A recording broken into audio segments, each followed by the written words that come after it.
दोस्तों आज का ये काउंटडाउन होने जा रहा है कुछ ज्यादा ही इंटरेस्टिंग, क्योंकि आज के इस काउंटडाउन में हम बात करने जा रहे हैं कुछ ऐसे हिंदी वेब सीरीज और हिंदी डब्ड वेब सीरीज के बारे में जो कि एक्चुअल में वॉच अलोन की कैटेगरी में चली जाती है। और ये सभी सीरीज एक्चुअल में वॉच अलोन की बाप है। जी हाँ दोस्तों, आज के इस काउंटडाउन में हम जानने वाले हैं 2024 की सबसे बेस्ट वॉच अलोन सीरीज के बारे में। नंबर 7 पर है 36 डेज। दोस्तों ये पूरी की पूरी सीरीज स्पेशली उन्हें बहुत ही ज्यादा पसंद आने वाली होगी, जो कि क्राइम थ्रिलर सीरीज देखना बहुत ही ज्यादा पसंद करते हैं। कहानी की शुरुआत होती है नेहा शर्मा से, जिसे आप फर्स्ट एपिसोड में ही मरे हुए पाते हैं और कहानी की शुरुआत यहीं से होती है। पुलिस किसी भी तरह से इस मर्डर मिस्ट्री को सॉल्व करना चाहती है और लास्ट तक इस केस को किस तरह सॉल्व की जाती है और असल में नेहा शर्मा का कातिल कौन होता है, ये सारी की सारी चीजें इस सीरीज में दिखाई गई है। सीरीज के कॉन्सेप्ट यूं तो बहुत ही ज्यादा इंटरेस्टिंग है, लेकिन इसकी IMDb रेटिंग सच में बहुत ही ज्यादा कम है। इसकी IMDb रेटिंग है 10 में 4.6। इसे चाहे तो आप देख सकते हैं सोनी लिव पर। नंबर 6 पर है मिर्जापुर सीजन 3। दोस्तों यूं तो इस सीरीज को काउंटडाउन में नंबर 1 पर होना चाहिए था, लेकिन दोस्तों आज के इस काउंटडाउन में हम बात कर रहे हैं कुछ अलग ही कैटेगरी के बारे में, इसीलिए ये फिलहाल अभी नंबर 6 पर ही है। दोस्तों इस सीरीज को किसी भी तरह की इंट्रोडक्शन देने की जरूरत नहीं है। कहानी की शुरुआत होती है इस बार फिर से गुड्डू से, जो कि मिर्जापुर का किंग बनना चाहता है और लास्ट तक गुड्डू अपने इस सपने को किस तरह पूरा करता है ये तो आपको इस सीरीज को देखने के बाद ही पता चलने वाली है।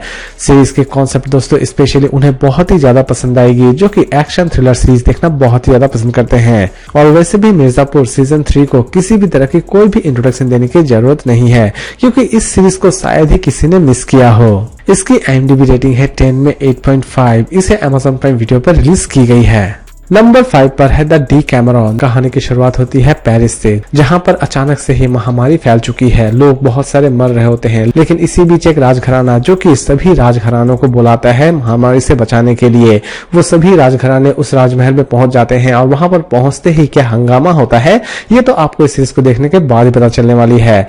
सीरीज में आप अच्छी खासी कॉमेडी एंजॉय करने वाले होंगे। सीरीज की प्रेजेंटेशन हो सकता है कि आपको थोड़ी बहुत स्लो जरूर लग जाए, लेकिन ये पूरी की पूरी सीरीज एक्चुअल में वॉच अलोन की कैटेगरी में ही चली आती है। इसकी IMDb रेटिंग है 10 में 5.6। इसे चाहे तो आप देख सकते हैं नेटफ्लिक्स पर। नंबर 4 पर है दोज अबाउट टू डाई। दोस्तों ये पूरी की पूरी सीरीज स्पेशली उन्हें बहुत ही ज्यादा पसंद आने वाली होगी, जो कि वॉर और फैंटेसी सीरीज देखना बहुत ही ज्यादा पसंद करते हैं। कहानी आपको ले जाती है रोम, जहां पर रोम के आप कुछ ऐसे हिडन सीक्रेट्स के बारे में जानने वाले होते हैं जो कि आपको सच में एक अलग ही दुनिया से रूबरू करवाती है। कहानी की शुरुआत होती है एक ऐसे शिकारी से जिसे रोम के सोल्जर पकड़ लेते हैं और उसे पकड़कर एक ग्लैडिएटर बना देते हैं और उसे एरिना में फाइट करने के लिए छोड़ देते हैं। और ये शिकारी लास्ट तक कितने सारी फाइट्स जीतता है और अपने आप को किस तरह रोमन एम्पायर से आजाद करवाता है, ये सारी की सारी चीजें इस सीरीज में दिखाई गई है। इसकी IMDb रेटिंग है 10 में 6। इसे Amazon प्राइम वीडियो पर रिलीज की गई है। नंबर 3 पर है मास्टर ऑफ द हाउस। दोस्तों ये पूरी की पूरी सीरीज स्पेशली उन्हें बहुत ही ज्यादा इंटरेस्टिंग लगने वाली होगी, जो कि मिस्ट्री और थ्रिलर सीरीज देखना बहुत ही ज्यादा पसंद करते हैं।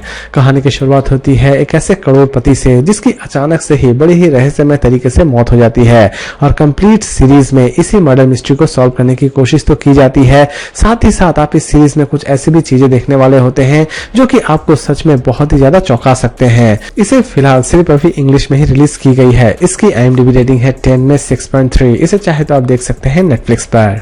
नंबर 2 पर है CA टॉपर। दोस्तों इसकी कहानी की शुरुआत होती है एक ऐसे इंसान से जिसके बैंक में अचानक से ही एक खतरनाक स्कैम होता है, जिसकी वजह से उसका बैंक बंद हो जाता है। वो अपने घर के खर्चे भी नहीं उठा पा रहा होता है, लेकिन अपने घर के खर्चे को उठाने के लिए वो मेल प्रोस्टिट्यूट बन जाता है और मेल प्रोस्टिट्यूट बनने के बाद उसकी लाइफ कैसी होती है ये तो आपको इस सीरीज को देखने के बाद ही पता चलने वाली है। सीरीज की प्रेजेंटेशन सच में अमेजिंग है। सीरीज में आप हल्की फुल्की कॉमेडी भी एंजॉय करने वाले होंगे, लेकिन इस सीरीज में भी आपको कुछ ऐसी चीजें नजर आने वाली हो जाएगी जो कि इस सीरीज को वॉच अलोन की कैटेगरी में लेकर चली जाती है। इसकी IMDb रेटिंग है 10 में 7.1। इसे नेटफ्लिक्स पर अवेलेबल की गई है। नंबर 1 पर है इलाइट सीजन 8। दोस्तों जैसे कि हम सभी जानते हैं कि इलाइट की सीजन 7 में बहुत सारी चीजों को अधूरा छोड़ दिया गया था और उन्हीं अधूरी चीजों को इस बार सीजन 8 में कंप्लीट करने की कोशिश की गई है। सीजन 8 में आप बहुत सारे मर्डर्स देखने वाले होते हैं और इन सभी मर्डर्स के पीछे असल में क्या मिस्ट्री छिपी हुई है ये भी इस सीरीज में दिखाई गई है। इलाइट की ये फाइनल सीरीज है दोस्तों, इसीलिए इस सीरीज को एटलीस्ट आप मिस करने की गलती तो बिल्कुल भी ना करें। इसे हिंदी और इंग्लिश दोनों लैंग्वेज में ही रिलीज की गई है। इसकी IMDb रेटिंग है 10 में 8.7। इसे नेटफ्लिक्स पर अवेलेबल की गई है। इसे हिंदी और इंग्लिश दोनों लैंग्वेज में ही रिलीज की गई है। तो दोस्तों उम्मीद करता हूं कि आज का ये काउंटडाउन आपको पसंद आया होगा। तो फिर मिलते हैं एक नई वीडियो के साथ।